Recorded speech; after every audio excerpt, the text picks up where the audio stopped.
বাবাটা আমার সাথে হাসি মুখে বিদায় নিয়ে বলছে কি তাড়াতাড়ি বাসায় আসবে, এটা বলে বের হয়েছে আর আসতে পারে নাই। কীভাবে পাথর দিয়ে রাস্তার ভিতরে কীভাবে মারছে, একটা মানুষকে কীভাবে মারে এভাবে পাথর দিয়ে। আমি আমার বাবার যারা হত্যা করছে আমি তাদের বিচার চাই, তাদের ফাঁসি চাই। আমাদের এতিম বানাইছে, আমরা এখন কোথায় যাব? আমার বাবাকে এরকম নিষ্ঠুরভাবে মারছে। আমার বাবার কোনো দোষ ছিল? আমার বাবার এই ব্যবসার জন্য মায়েরা ফেলাইছে। আমার বাবার দোকানটা দেয় না জন্য আমার বাবার থেকে চাঁদা চাইছে। আমার বাবা বলছে আমি এত কষ্ট করে ইয়ে করছি আমার সন্তানের জন্য, আমি তোদের কেন দিব? সেই জন্য আমার বাবাকে এরকম নির্মমভাবে হত্যা করছে। আমরা তাদের ফাঁসি চাই। এটা হচ্ছে আমার বাবার একটা ব্যবসা, মানে অনেক দিন কিছু এখান তো আমার বাবা অনেক বছর ছোটোবেলা থেকে ঢাকা থাকে। এখন ইদানিং ৫-৬ বছর ধরে আমার বাবা নিজের একটা ব্যবসা অনেক কষ্ট করে গড়ে তুলতে পারছে। এখন ওনারা চাচ্ছে যে এই দোকানটা, এই ব্যবসাটা ওনারা নিয়ে নিবে আর মাসে ২ লাখ টাকা চাঁদা চেয়েছি। আর আমার বাবা বলছে যে আমি এত কষ্ট করে এইসব করছি আমার সন্তানের জন্য, আমি তো ওদের কেন দিব? সেই জন্য ওরা আমার বাবাকে হুমকি দিছে। আমার বাবা ভয় পায় না। হওয়ার কথা ছিল না, সে অনেক ভালো লোক ছিল, মানুষের দয়ালু ছিল, সে অনেক ভালো লোক ছিল। তো সে তাকে যে নির্মমভাবে হত্যা করছে, মানুষের মতো মানুষের এইভাবে মানুষের টর্চারিং করে না, এটা জানোয়ারের চেয়েও টর্চারিং করছে বেশি। যে ওরা এটা জানোয়ার, যারা জানোয়ার তারাও এভাবে করে না, একটা মানুষ যেভাবে ক্যাবে মারে। আমরা যেন বিচার পাই, সূক্ষ্ম বিচার পাই। এই ছেলেটা ওর মা নাই, বাপ নাই, ওই 2 বোন 1 ভাই। আমার এই ভাইটাই ছোট, আমাদের সবার আদরের ভাই এটা। আমার ভাই ব্যবসা করতেছে 5 থেকে 10 বছর ধরে। আমার বাইরে এই ব্যবসাটা নিয়ে অনেক করতেছে, হুমকি দিতেছে, দিতেছে। আমার বাইরে বলতেছে যে 2 লাখ টাকা মাসে চাঁদা দেব, আর এই ব্যবসাটা হেরা নিব, হেরার আন্ডারে। আমার ভাই বলছে না, আমার অনেক কষ্ট, অনেক আমার ছেলে মেয়ের জন্য পরিশ্রমের অনেক, আমি এই ব্যবসা তোমাকে দেব না। 2 লাখ টাকা আমি কেন দিতে যাব চাঁদা? আমি অনেক কষ্ট করে আমি টাকা রুজি করি। তারা বলছে না, তোর চাঁদা দিতে হবে। তারপরে আমার ভাইয়ের দিছে না দেখে আমার ভাইয়ের দোকানে তালা লাগায় পরে আমার বাইরে একটা লোকে ডাক দিয়ে আনে তালা খুলবার জন্য।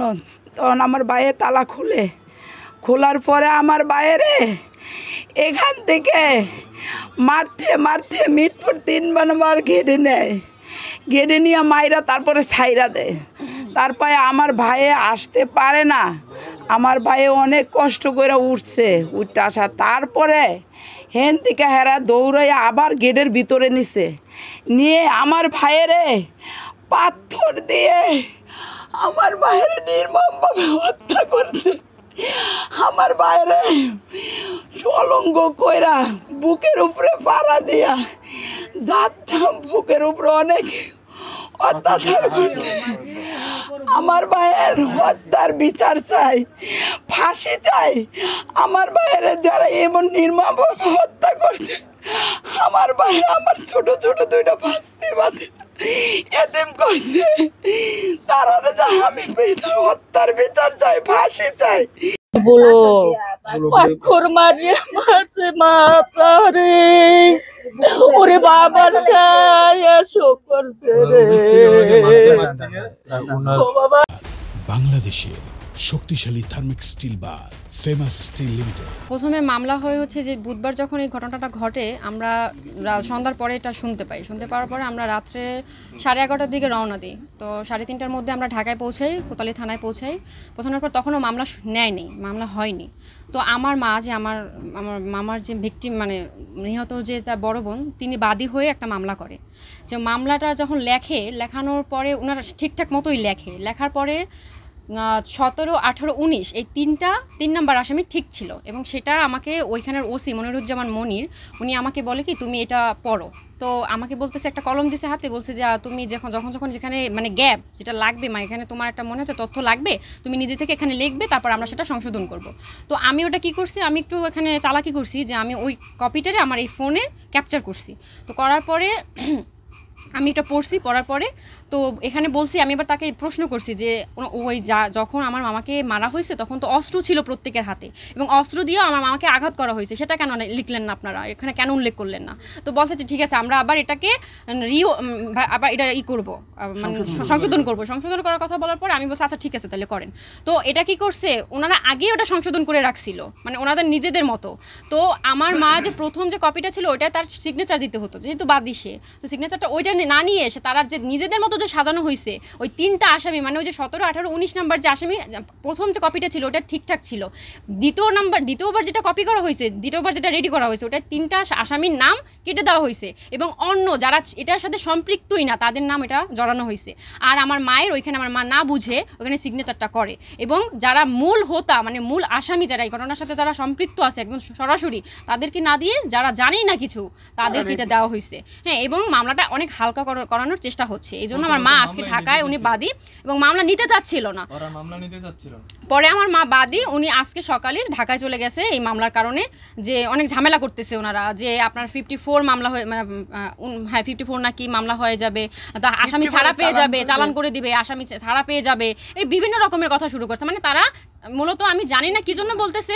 মামলাটা দায়ের করা হয়েছে কখন? এটা হয়েছে আপনার 4টার দিকে, মানে বুধবার ভোর 4টার দিকে, হ্যাঁ এটা টাইপিং করা হয়েছে, এবং পরের দিন মানে বৃহস্পতিবার দুপুর 11:30টার সময় এই মানে কপিটা আমাকে দেওয়া হয়। আমি ওটা 11:30টার সময় আমার ফোনে এটা ক্যাপচার করার পরে ওরা তারা 1 ঘন্টা টাইম নেয়, মানে ওনারা আমাদের সবাইকে বের করে দিচ্ছে, আমার মাকে একলা রাখছে তাদের রুমে। ওসি সাহেব যে মনিরুজ্জামান মনির, ওনার রুমে আরেকজন ঊর্ধ্বতন কর্মকর্তা ছিল, মানে ওনাদের বড় লেভেলের একজন ছিল, উনি আমার মাকে একলাই রুমে রাখার পরে ওনারা আমার মাকে কি বলছে জানি না, কিন্তু আমার মা তো ভাবছে যে প্রথম তো আমি তো ওটা চেক করছি, আমার উপর ভরসা যে চেক করছি, আমিও তো ঠিকঠাক মতো চেক করছি। পরে বলছি যে হ্যাঁ এটা ঠিক আছে, শুধু এখানে অস্ত্রের নামটা লেখা হয়নি, অস্ত্রের যে ঘটনাটা লেখা হয়নি। পরে বলছে আচ্ছা ওটা আমরা সংশোধন করে দিচ্ছি, কিন্তু ওনারা কিছুই সংশোধন করেনি, উল্টে তাদের নিজেদের মতো বক্তব্য দিয়ে ওইটা তারা আমার মায়ের হাত থেকে সিগনেচার রাখছে। আমি এই যে মারা গেছে সোহাগের মামা, এখন আমি বলতে চাই যে ওরা যারা মারছে, ওর তো আসলে অরিজিনালি কোনো থাকার কোনো স্থান ছিল না, আর বাবার কোনো বাড়িঘর নাই, ও ছোটো থেকে আমার এখানেই থাকতো, আমরা পালতাম। আর মা কিছুদিন মানে 4-5 বছর আগে আর মা মারা গেছে, হ্যাঁ, আর মা মারা যাওয়ার পর আমরা এখানে দাফন দিছি। ওর কি বলছিল এক সময় যে আমি মারা গেলে আমার লাশটা এখানে রাখেন। যাই হোক, ঢাকা ব্যবসা করতো, ঢাকা ব্যবসা করার বাণিজ্য করার ক্ষেত্রে এই যে একটা মর্মান্তিক ঘটনা ঘটছে, এই ঘটনায় তো মারা গেছে, ওরা মারি ফেলাইছে, ওরা নির্মমভাবে হত্যা করছে, যেভাবে পাথর ছুঁড়ে মারছে, মারি ফেলানোর পর এখন আমি চাচ্ছি যে ওই দ্রুতভাবে যে বিচারটা হওয়ার উচিত, মানে যেভাবে শাস্তিটা দেওয়া উচিত সেভাবে শাস্তিটা হোক, বিচারটা হোক। আর এই থাকার মতো, আর যে 2টা বাচ্চা আছে, বাচ্চা 2টা থাকার মতো, হ্যাঁ, একটু মাথা গোজার মতো ঠাই আমরা চাচ্ছি। আমার দাবি একটাই, আমার বাবাকে যেভাবে হত্যা করছে, আমি হত্যাকারীদের ফাঁসি চাই। এর পিছনে অনেক মানুষের হাত আছে, 23 জন মানুষের যেভাবে পাথর দিয়ে মারা হয়েছে, ওদের তো আর এভাবে আমরা মারতে পারবো না, আইন তো আর হাতে নেওয়া সম্ভব না। তাই আমরা তাদের মৃত্যুদণ্ড চাই, ফাঁসি, একটাই জিনিস চাই, শুধু ফাঁসি।